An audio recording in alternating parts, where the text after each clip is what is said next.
बताया जाता है कि अज्ञातवास के दौरान पांडव कुछ वर्ष अमरनाथ में बिताए थे। तब उन्होंने विशाल पत्थरों से एक ही रात में इस मंदिर का निर्माण किया था। फिर कौरवों द्वारा लगातार पीछे किए जाने के भय से यह स्थान छोड़कर चले गए, जिससे मंदिर का पूरा कार्य नहीं हो सका। सालों से मौसम की मार झेल रहा यह मंदिर आज भी खड़ा है। गढ़मुक्तेश्वर स्थित प्राचीन गंगा मंदिर का भी रहस्य आज तक कोई समझ नहीं पाया। मंदिर में स्थापित शिवलिंग पर प्रत्येक वर्ष एक अंकुर उभरता है, जिसके फूटने पर भगवान शिव और अन्य देवी देवताओं की आकृतियां निकलती है। इस विषय पर काफी रिसर्च वर्क भी हुआ, लेकिन शिवलिंग पर अंकुर का रहस्य आज तक कोई समझ नहीं पाया। मंदिर की सीढ़ियों पर अगर कोई पत्थर फेंका जाए तो जल के अंदर पत्थर मारने जैसी आवाज सुनाई पड़ती है। ऐसा महसूस होता है कि जैसे गंगा मंदिर की सीढ़ियों को छूकर गुजरी है।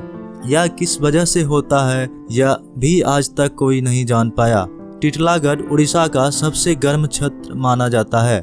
इसी जगह पर एक कुम्हारा पहाड़ है, जिस पर स्थापित है यह अनोखा मंदिर। पथरीली चट्टानों के चलते यहाँ पर प्रचंड गर्मी होती है, लेकिन मंदिर में गर्मी के मौसम का कोई असर नहीं होता।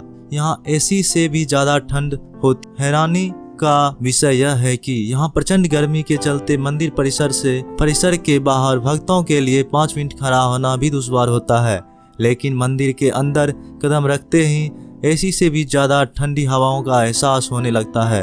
हालांकि यह वातावरण केवल मंदिर परिसर तक ही रहता है, बाहर आते ही प्रचंड गर्मी परेशान करने लगती है। इसके पीछे का क्या रहस्य है आज तक कोई नहीं जान पाया। तमिलनाडु में 12वीं सदी में चोल राजाओं ने एताश्वर मंदिर का निर्माण करवाया था। बता दें कि बेहद ही अद्भुत मंदिर है यहाँ, जिन पर जरा सा भी तेज पैर रखने पर संगीत की अलग अलग ध्वनि सुनाई देने लगती है। लेकिन इस मंदिर के पीछे क्या रहस्य है, इस पर से पर्दा नहीं उठ पाया है। यह मंदिर भोलेनाथ को समर्पित है। मंदिर की स्थापना को लेकर स्थानीय किंवदंतियों के अनुसार यहाँ देवताओं के राजा इंद्र के सफेद हाथी ऐरावत ने शिव जी की पूजा की थी। इस वजह से इस मंदिर का नाम ऐरावतेश्वर मंदिर हो गया। यह भी उल्लेख मिलता है कि मृत्यु के राजा यम को एक ऋषि द्वारा शापित थे और शरीर की जलन से पीड़ित थे। इसके बाद वह इसी मंदिर में आए परिसर में बने पवित्र जल में स्नान कर भोलेनाथ की पूजा की।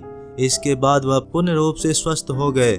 यही वजह है कि मंदिर में यम की भी छवि अंकित है। बता दें कि यह मंदिर महान जीवंत चोल मंदिरों के रूप में जाना जाता है।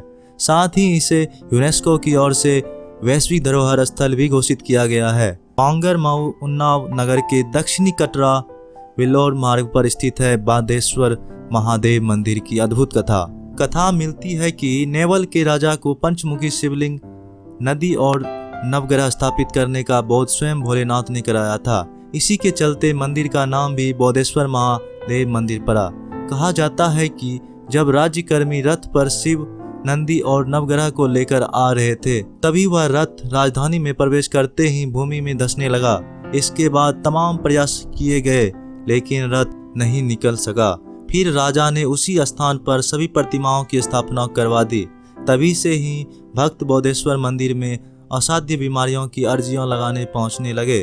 कहा जाता है कि इस शिवलिंग के सच्चे मन से स्पर्श मात्र से ही भक्तों की बीमारियां दूर हो जाती है। यही नहीं, भोलेनाथ के पंचमुखी शिवलिंग मंदिर में अर्धरात्रि में दर्जनों सांप पंचमुखी शिवलिंग को स्पर्श करने आते हैं, फिर वापस जंगल में ही लौट जाते हैं। कहा जाता है कि आज तक इन सांपों ने किसी भी स्थानीय नागरिकों को कोई क्षति नहीं पहुंचाई। वह केवल शिवलिंग को स्पर्श करके वापस लौट जाते हैं। दोस्तों, यह कहानी आपको कैसी लगी हमें कमेंट में जरूर लिखें। मिलते हैं एक नए वीडियो के साथ, तब तक के लिए अपना ख्याल रखें।